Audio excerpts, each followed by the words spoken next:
sözüyle ad koyar. Rüffət köynəkdə gəl toya. Penjamanı evdə giyin.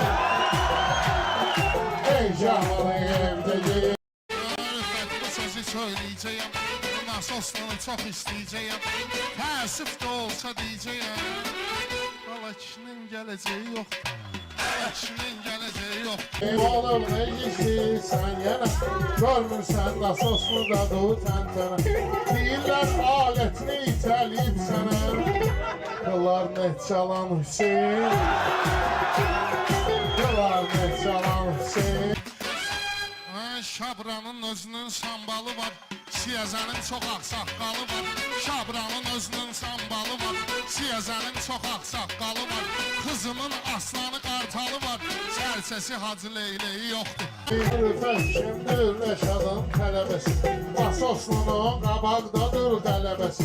Hacı Zeynal'ın Tağıyev qəsəbəsi.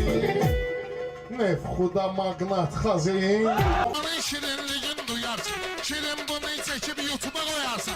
Dağlı toyu partada partada yedir. Dağlı toyu partada partada yedir. Masarda söz sənətində dahi.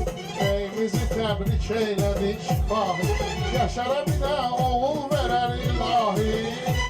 Hərəmə sürtərik bələyi. Laf belə lazımdır gedək spora. Lalli boy dağlı toyundan sonra. Həkim özünü yoxlada yedir. Gül yox yar nəğməsin çəmənində. Rüffət də xod gedir öz vətənində. Cəmisi 3 maddə var bədənində. Heroin, kokain, kafein.